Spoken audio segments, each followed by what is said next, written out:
નમસ્કાર. સરકાર દ્વારા આશ્રમ શાળાઓ માટે એક મહત્વનો નિર્ણય લેવાયો છે. જે ભૂતકાળમાં શાળાઓ ચાલતી હતી અને વર્તમાનમાં શાળાઓ ચાલી રહી છે તેમાં ઘણો તફાવત ઊભો થયો છે, આપણે જાણીએ છીએ. પરંતુ આશ્રમ શાળાની અંદર કામ કરતા કર્મચારીઓ અને માધ્યમિક શાળા કે પ્રાથમિક શાળામાં સરકાર હસ્તગત કામ કરતી શાળાઓમાં શું તફાવત છે? કેટલીક શાળાઓ ડીઓ અંતર્ગત આવે છે, કેટલીક તાલુકા અંતર્ગત આવે છે, જ્યારે કેટલીક શાળાઓ આશ્રમ શાળા અધિકારી એટલે કે પ્રાયોજના વહીવટદાર અધિકારીના અંડરમાં આવતી હોય છે, જેની અંદર આશ્રમ શાળાનો એક આખો વિભાગ અલગ હોય છે, જેને આપણે સામાન્ય ભાષામાં તકેદારીની ઓફિસથી માંડીને પ્રાયોજના વહીવટદાર ઓફિસથી માંડીને આશ્રમ શાળા વહીવટદારની કચેરી, આ ત્રણેય સંલગ્નમાં કામ કરતી શાખાઓ ભેગી થઈ અને આશ્રમ શાળાના કર્મચારીઓનું વેતન ચૂકવતી હોય છે, તેમનું ગ્રાન્ટની ફાળવણી કરતી હોય છે અને તેમના કોઈ પણ વહીવટની કામગીરીમાં આ ત્રણ કચેરીનો સમાવેશ થતો હોય છે.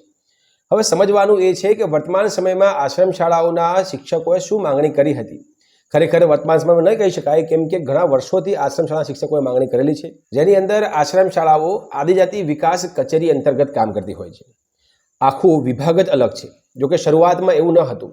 શરૂઆતમાં શિક્ષણ વિભાગની અંદર આ શાળાઓ આવતી હતી, પછી બદલાવ થયો અને બદલાવ થયા પછી અત્યારે વર્તમાન સ્થિતિમાં આશ્રમ શાળાઓ આદિજાતિ વિકાસ કચેરીની અંદર આવતી હોય છે. પરંતુ શું તમામ વહીવટ આદિજાતિ વિકાસ કચેરી દ્વારા થઈ રહ્યો છે?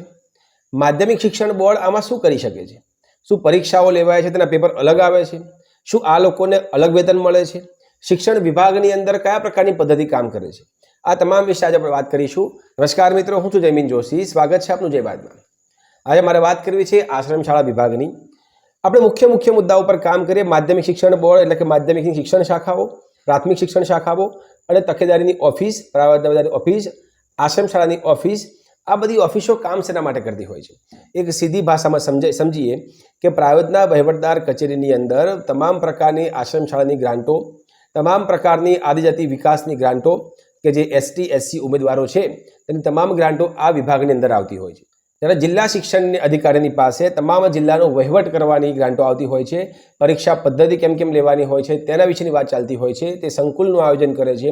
તમામ માધ્યમિક શાળાઓ શિક્ષણ વિભાગની અંદર જ કામ કરતી હોય છે.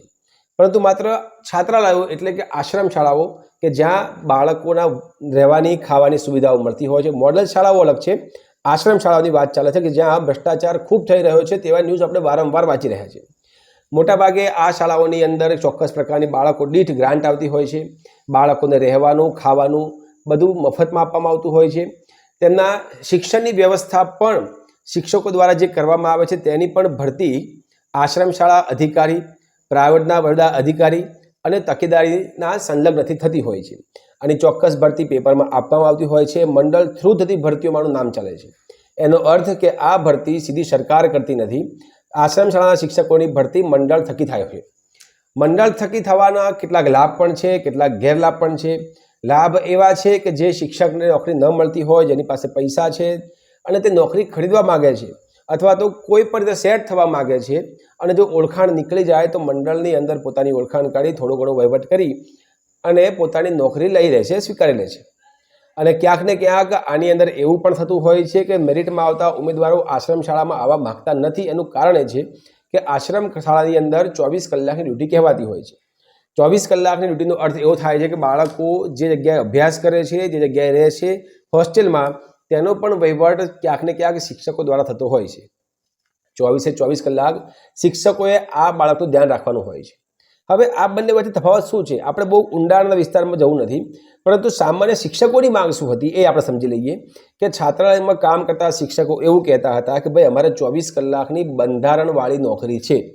બંધારણવાળી નોકરીનો કહેવાનો મતલબ કે આશ્રમ શાળામાં રેસિડેન્સી એરિયામાં જેટલા પણ બાળકો રહે છે તેની તમામ જવાબદારી શાળાના આચાર્ય અને શિક્ષકો ઉપર આવે છે. જ્યારે શિક્ષણ વિભાગની અંદર કાર્યરત કરતી શાળાઓનો સમય 11 થી 5નો હોય છે, જેમાં 24 કલાકની ડ્યુટી આવતી નથી. શિક્ષકો પોતે જાય છે, અભ્યાસ કરાવે છે અને પછી પાછા પોતાના ઘરે જતા રહેતા હોય છે. શિક્ષકોની માંગ એવી છે કે જે માધ્યમિક શાળાઓ છે અથવા પ્રાથમિક શાળાઓ છે તેની અંદર શિક્ષકો જે કામ કરે છે તેમના જેટલું જ વેતન અમને મળે છે, તો એ લોકોના પગારમાં અને અમારા પગારમાં કોઈ ફેરફાર છે નહીં, તો પછી અમારે શા માટે 24 કલાકની ડ્યુટી છે? બીજી વસ્તુ, શિક્ષકોનો એક મુદ્દો તે પણ હતો કે આશ્રમ શાળાઓ મોટા ભાગે આદિવાસીના બાળકોને અભ્યાસ કરવા માટે બનાવતી હોય છે. એટલે તે ઊંડાણવાળા વિસ્તારોમાં જ હોય, જંગલોમાં હોય, ડુંગરની વચ્ચે જ હોય. એટલે સીધી વાત છે કે બાળકોને જંગલના એરિયામાં રહીને ભણવાનું હોય છે કે જ્યાં માતા પિતા બાળકોને મૂકી જાય છે. આદિવાસીની શાળાઓ કંઈ સિટીમાં હોતી નથી. હવે તે જગ્યાએ શિક્ષકો કામ કરે છે એ શિક્ષકોને પોતાના પરિવારની સાથે ત્યાં રહેવાનું હોય તો ફાવતું નથી. શિક્ષક ક્યાંક ને ક્યાંક ઈચ્છે છે કે પોતાના બાળકને પણ સારું શિક્ષણ મળે, કોઈ સારી શાળામાં જાય, અંગ્રેજી મીડિયમની શાળામાં જાય, પરંતુ આશ્રમ શાળાઓથી પોતાના બાળકને બહાર ભણવા માટે મોકલવું એટલું સહેલું હોતું નથી. બીજી બાજુ કેટલાક મંડળોનું પ્રેશર પણ એટલું બધું હોય છે કે જે તે શિક્ષકને આશ્રમની બહાર જવાની પરમિશન પણ મળતી નથી. અડધો કલાક માટે કે કલાક માટે બહાર જવું હોય તો પણ ત્યાં ટ્રસ્ટી તેને ધૂળ કાઢી નાખે છે. એનો મતલબ એવો થાય છે કે ક્યાંક ને ક્યાંક આવા શિક્ષકોનું શોષણ થઈ રહ્યું છે. શિક્ષકોની માંગ એટલી હતી કે ભાઈ મોડલ શાળાઓ છે તેની અંદર વોર્ડન આપવામાં આવે છે, તો છાત્રાલયમાં કામ કરતા શિક્ષકોને શિક્ષણનું કાર્ય સોંપો અને બાકીનું જે કામ છે તેના માટે વોર્ડન આપો, જે ચોક્કસ પ્રકારના બાળકોનું ધ્યાન રાખશે. અમે શિક્ષકો આની જવાબદારી લઈને ક્યાં સુધી સમય પસાર કરીશું? કેમ કે શિક્ષકો પાસે શિક્ષણ સિવાય બીજું કશું ના હોય તો શિક્ષક મુક્તપણે અભ્યાસ કરાવી શકે. અહીંયા તો શિક્ષકોને બાળકોનું ધ્યાન રાખવાનું, બાળક રાત્રે શું જમે છે, એને કોઈ તકલીફ છે, દવાખાને પણ લઈ જવાનું. જો કોઈ બાળક જીદપૂર્વક ત્યાંથી ભાગી જાય છે અથવા કોઈ મારામારી કરે છે તો પણ તેની તમામ જવાબદારી આશ્રમ શાળાના શિક્ષકો ઉપર આવતી હોય છે. અને ક્યાંક ને ક્યાંક આદિવાસીના સંતાન હોવાથી આખું ગામ શિક્ષકોની પાછળ પડી જાય છે. શિક્ષકોને ક્યારેક માર પણ પડે છે અને બિનજરૂરી રીતે શિક્ષકો પાસેથી પૈસા પણ ઠગી લેવાતા હોય છે. બાળકો મોટાભાગે શિક્ષકોને ગાંઠતા નથી હોતા. આવી પરિસ્થિતિમાં શિક્ષકોને પણ તકલીફ પડતી હોય છે. આશ્રમ શાળાના બાળકો મૂળ અભ્યાસ કરવા માટે જ આશ્રમમાં આવે તેવું બનતું નથી. ક્યારેક બાપુજી અને માતાજી કામ કરવા માટે ગયા હોય અને પોતાના ઘરે ખાવાની વ્યવસ્થા ન હોય તો પણ આદિવાસી સમાજના બાળકો આશ્રમ શાળાની અંદર પોતાના બાળકને મૂકી જતા હોય છે, જેથી પોતાનું કામ પતાવીને જ્યારે પાછા આવે તો બાળકોને પાછા બોલાવી શકે. ક્યારેક બાળકનો ભણવાનો હેતુ પણ નથી હોતો. 100 બાળકોમાંથી માંડ 4 થી 5 બાળકો ભણવા માટે આવ્યા હોય તેવું પણ બને છે. પરંતુ શિક્ષકની જવાબદારી છે બાળકને ભણાવવાની અને શિક્ષણ કાર્ય તો ચાલતું પણ હોય છે. કેટલીક વસ્તુઓ જ્યારે સમાજની અંદર વિભિન્નતા સ્વરૂપે દેખાતી હોય ત્યારે તેનું માળખું બદલવાની જરૂરિયાત પડતી હોય છે. એનું કારણ છે કે શિક્ષકો સાથે થતી વારંવાર પ્રકારનું શોષણની ઘટનાઓ બહાર પડે ત્યારે સમજમાં આવે છે કે શિક્ષણ ખાતામાં ત્રુટીઓ ક્યાં ઊભી થઈ રહી છે. આના પરિણામના ભાગરૂપે શિક્ષકોએ મોરચા ઉઠાયા, આશ્રમ શાળામાં વાત કરી કે અમને વોર્ડન આપો, તો પણ વોર્ડન આપવાની કોઈ વાત થઈ નથી. અને આટલા વર્ષો પછી, આટલા સમય પછી શિક્ષકોને એટલી છૂટ મળી કે પોતાના શિક્ષણ વિભાગની અંદર તેમને આવરી લેવામાં આવશે તેવો કોર્ટે ચુકાદો આપ્યો છે. પરંતુ સરકાર દ્વારા હજી કોઈ ઘોષણા થઈ નથી. આમાંથી શું ફાયદા થઈ શકે છે? આશ્રમ શાળાના કર્મચારીઓને કેટલા ફાયદા થઈ શકે? તો 2 વસ્તુ અહીંયા સ્પષ્ટ છે કે માત્ર શિક્ષકોનો જ શિક્ષણ શાખામાં સમાવેશ થશે, શિક્ષણ વિભાગમાં સમાવેશ થશે.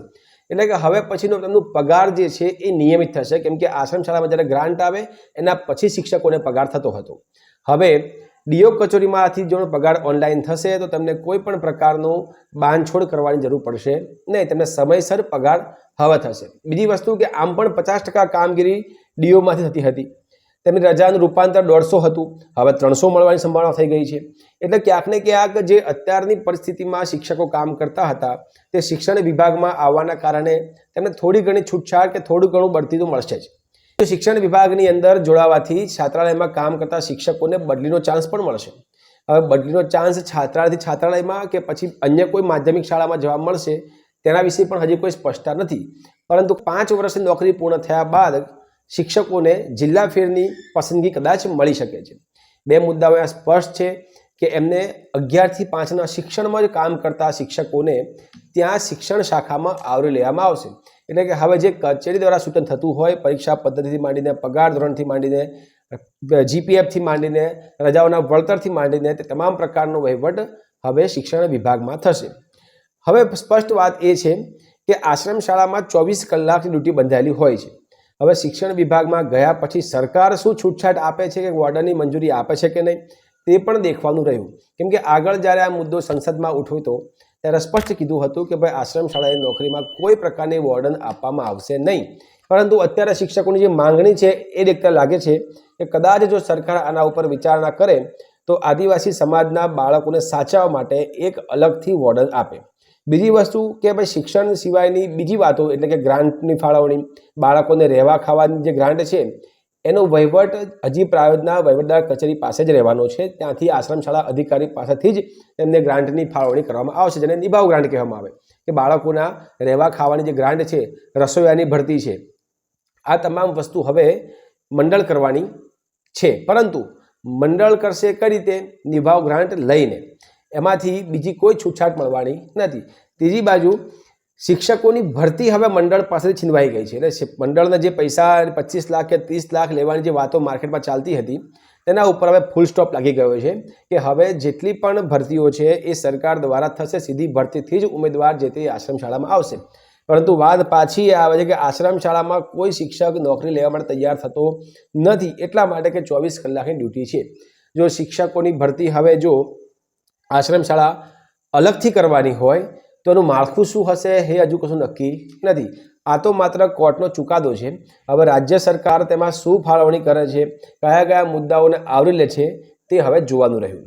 પરંતુ વર્તમાન સ્થિતિને જોતા એવું લાગે છે કે આશ્રમ શાળાના કર્મચારીઓને વર્તમાન કરતાં કંઈક ફાયદો ચોક્કસપણે થશે. આવી જ નવી વાતો સાથે ફરી મળીશું. ત્યાં સુધી નમસ્કાર, જોડાયા રહો. જય વાત સાથે.